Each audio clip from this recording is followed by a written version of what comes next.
Very good morning to all of you. Myself, Manoj Kumar Sharma. You are most welcome in this video of +1 Commerce section accountancy subject. Today, we are going to discuss the methods of calculating depreciation, that is fixed installation method. आज के इस video के बाद आप ये जान पाएंगे कि ह्रास लगाने की कौन कौन सी विधियां हैं जिसके अंतर्गत स्थायी किस्त पद्धति क्या होती है और इसके क्या लाभ एवं दोष होते हैं। पिछले वीडियो में हमने डिस्कस किया कि ह्रास क्या होता है, ह्रास क्यों लगाया जाता है और ह्रास लगाने के क्या कारण हैं, जिसमें हमने आपको बताया कि डेप्रिसिएशन जो है, ह्रास जो है, वो किसी भी संपत्ति के लगातार प्रयोग करने से उसके मूल्य में निरंतर जो कमी आती है उसे हम ह्रास कहते हैं। Depreciation is the permanent decrease in the value of assets continuously. आज के इस वीडियो में हम ये डिस्कस करने जा रहे हैं कि ह्रास कैलकुलेट कैसे किया जाता है। ह्रास लगाने की बहुत सी विधियां हैं जिसके अंतर्गत स्थायी किस्त पद्धति, fix installation method, return down value method, क्रमागत ह्रास पद्धति, revaluation method, then insurance policy method, annuity method, बहुत से मेथड हैं जिनके द्वारा जो है वो ह्रास की गणना की जाती है। लेकिन in our syllabus only two methods. The first one is fixed installation method, जिसे हम स्थायी किस्त पद्धति भी कहते हैं, and the second one is return down value method, जिसे क्रमागत ह्रास पद्धति कहते हैं। दो मेथड ये जो हैं वो ह्रास की गणना करने के हैं। तो आज हम फिक्स्ड इंस्टॉलेशन मेथड को डिस्कस करते हैं। So let me start. The first method of calculating the depreciation is fixed installation method. इसे ओरिजिनल कॉस्ट मेथड भी कहते हैं और स्ट्रेट लाइन मेथड भी कहते हैं। इन तीनों मेथड्स का एक ही नाम है, मींस स्थायी किस्त पद्धति भी एक ही है, मूल लागत विधि या ओरिजिनल कॉस्ट मेथड भी एक ही है, और स्ट्रेट लाइन मेथड या सरल रेखा प्रणाली विधि भी एक ही है। इन तीनों का एक ही मतलब है। जैसे कि नाम से पता चल रहा है, फिक्स्ड इंस्टॉलेशन मेथड या ओरिजिनल कॉस्ट मेथड, यह ह्रास की गणना करने की ऐसी विधि है जिसमें हर वर्ष ह्रास की समान राशि जो है वो लगाई जाती है। It is that method in which the amount of equal amount of the depreciation is charged every year. प्रत्येक वर्ष ह्रास की समान राशि लगाई जाती है, क्योंकि प्रत्येक वर्ष जो है वो ह्रास मूल लागत पर कैलकुलेट किया जाता है। Every year the depreciation is calculated on original cost. मूल लागत पर ह्रास की गणना की जाती है।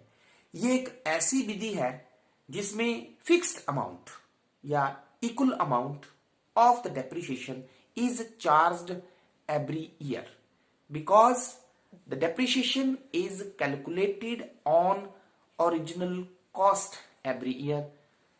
डेप्रिसिएशन जो है, ह्रास जो है, वो संपत्ति की मूल लागत पर कैलकुलेट किया जाता है। ये एक ऐसी पद्धति है जिसमें ह्रास की गणना दो तरह से की जा सकती है। Number one is when the scrap value and estimated life is given. जब स्क्रैप वैल्यू और एस्टिमेटेड लाइफ जो है वो दी गई होगी। In the previous video, we have told you what is estimated life. अनुमानित जीवन काल क्या होता है। जब भी हम कोई स्थायी संपत्ति खरीदते हैं तो उसका एक अनुमानित जीवन काल होता है। ये समय की वह अवधि होती है जिसके लिए उस संपत्ति को व्यवसाय में प्रयोग किया जाता है। कोई भी हम स्थायी संपत्ति जब खरीदते हैं तो उसकी एक एस्टिमेटेड लाइफ होती है, 10 ईयर्स, 20 ईयर्स, 15 ईयर्स, 5 ईयर्स। ठीक है, तो estimated life is the life of the asset for which it can be used in the business. And the second is scrap value, जिसे हम अवशिष्ट मूल्य भी कहते हैं। तो अवशिष्ट मूल्य क्या होता है? Scrap value means it is the value of the asset sold at the end of estimated life. अनुमानित जीवन काल के बाद संपत्ति जितने रुपए में बिक जाती है या उसके बेचने से जो राशि प्राप्त होती है उसे हम स्क्रैप वैल्यू या अवशिष्ट मूल्य कहते हैं।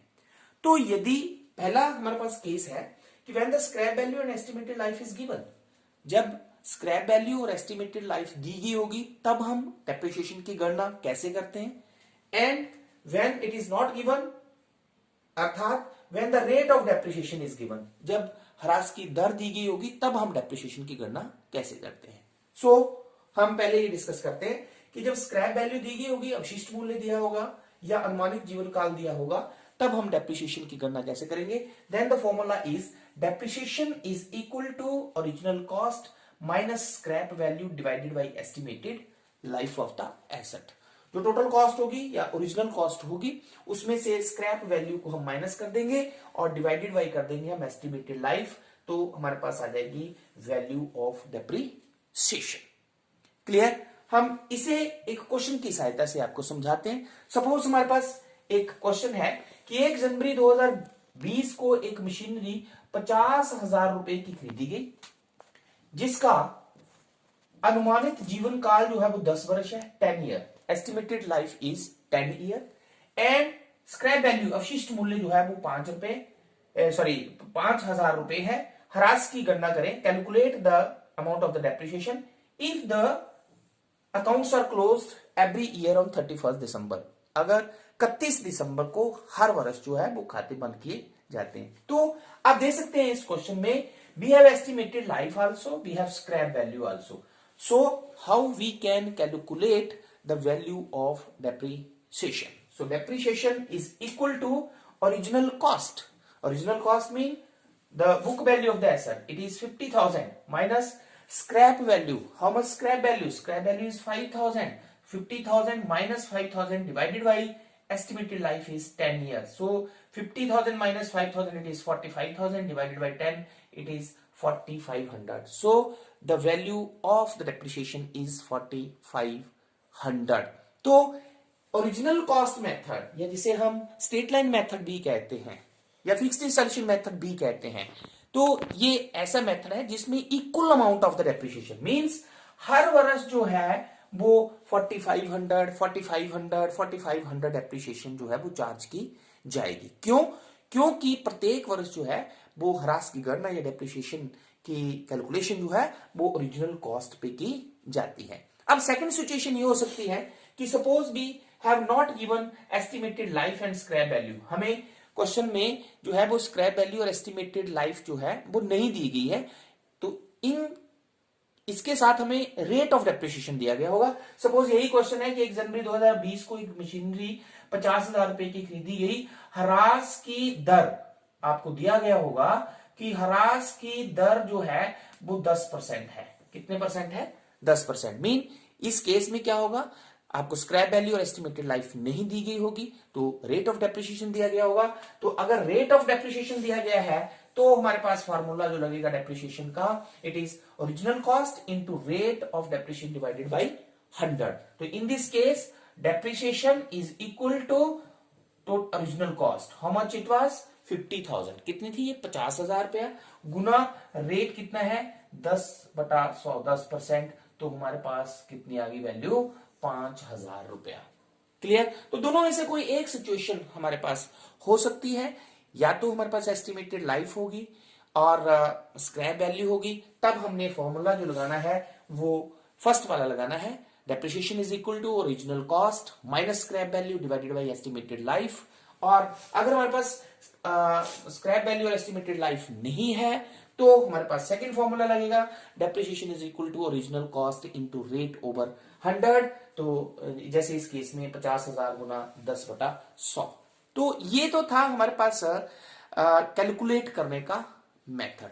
कौन से कैलकुलेट करने का मेथड है ये? कौन से मेथड से? It is the fixed installation method.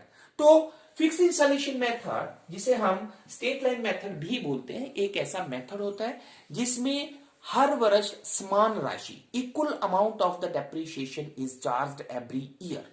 ये एक ऐसी विधि है जिसमें प्रत्येक वर्ष ह्रास की समान राशि जो है वो संपत्ति खाते में क्रेडिट की जाती है। और प्रॉफिट एंड लास्ट में इसको प्रॉफिट एंड लॉस अकाउंट में, क्योंकि it is expense, because it is a expense, क्योंकि ये एक एक्सपेंस होता है इसलिए इसे प्रॉफिट एंड लॉस अकाउंट में ट्रांसफर कर दिया जाता है। तो ह्रास की वह विधि जिसमें प्रति वर्ष समान राशि जो है वो ह्रास के रूप में लगाई जाती है, उसे हम फिक्स्ड इंस्टॉलेशन मेथड या स्ट्रेट लाइन मेथड कहते हैं, क्योंकि इस विधि में every year the calculation of the depreciation is made on original cost. प्रत्येक वर्ष जो है वो डेप्रिसिएशन जो है वो संपत्ति की मूल लागत जो होती है, ओरिजिनल कॉस्ट जो होती है, उस पर लगाई जाती है। ये एक ऐसी विधि है जिसमें ह्रास की राशि प्रत्येक वर्ष इक्वल सेम, मतलब पहले साल भी 4500 होगी, दूसरे साल भी 4500, तीसरे साल भी 4500 ही होगी। क्यों? क्योंकि डेप्रिसिएशन जो है वो ओरिजिनल कॉस्ट पे ही कैलकुलेट की जाती है और इक्वल अमाउंट ही रहता है। So now we will discuss the some merits of the fixed installation method. तो स्थायी किस्त पद्धति एक ऐसी, it's a very simple method, ये एक बहुत ही आसान विधि है। तो ये एक ऐसी विधि है जिसके द्वारा ह्रास की गणना करना जो है वो बहुत आसान है। देन फिक्स इंस्टॉलेशन मेथड में या स्थायी किस्त पद्धति में लाभ हानि खाते पर हर वर्ष इक्वल प्रभाव पड़ता है, बराबर प्रभाव पड़ता है। देन नेक्स्ट इज, ये एक ऐसी विधि है जिसमें जो है वो ह्रास जो है वो तब तक लगाया जाता है जब तक संपत्ति की वैल्यू जो है वो 0 या उसके अवशिष्ट मूल्य के बराबर ना हो जाए। So these are the some merits. एक और मेरिट्स आप लिख सकते हैं कि इस मेथड में ह्रास की गणना हर वर्ष कैलकुलेट करने की जरूरत नहीं होती, क्योंकि जब एक बार ह्रास की गणना कर ली जाती है तो प्रत्येक वर्ष जो है वो ह्रास की राशि जो है वो बराबर ही रहती है। It's very simple method. तो ये तो थे हमारे पास कुछ merits. Now we have some demerits of fixed installation method. The first demerit is the calculation of estimated life and scrap value is very difficult. अनुमानित जीवन काल और अवशिष्ट मूल्य की गणना करना जो है वो आसान काम नहीं होता है। ठीक है, किसी भी संपत्ति की एस्टिमेटेड लाइफ कितनी है या वो 10 साल के बाद कितने रुपए में बिकेगी, it's very very difficult to calculate. Number 2, ये एक ऐसी विधि है जिसमें at the end of the estimated life, जब हम अनुमानित जीवन काल के बाद इस संपत्ति को बेच देते हैं, ये बेकार हो जाती है, तो उस समय नई संपत्ति खरीदने के लिए इस मेथड में अमाउंट की कोई भी अरेंजमेंट नहीं है, कोई भी व्यवस्था नहीं है। देन नंबर 3 इज, क्योंकि इस विधि में ह्रास जो है वो प्रत्येक ईयर जो वो समान लगता है, जो कि गलत है। क्यों? क्योंकि जब शुरू में हम नई संपत्ति खरीदते हैं तब तो उसकी एफिशिएंसी ज्यादा होती है, तो उस पर ह्रास जो है वो कम लगना चाहिए। लेकिन जैसे जैसे हम उस संपत्ति को प्रयोग करते जाते हैं उस संपत्ति की एफिशिएंसी जो है वो कम हो जाती है, इसलिए डेप्रिसिएशन जो ह्रास हो वो ज्यादा लगना चाहिए। लेकिन इस मेथड में क्योंकि depreciation equal amount, fixed amount लगता है, जो कि एक गलत है।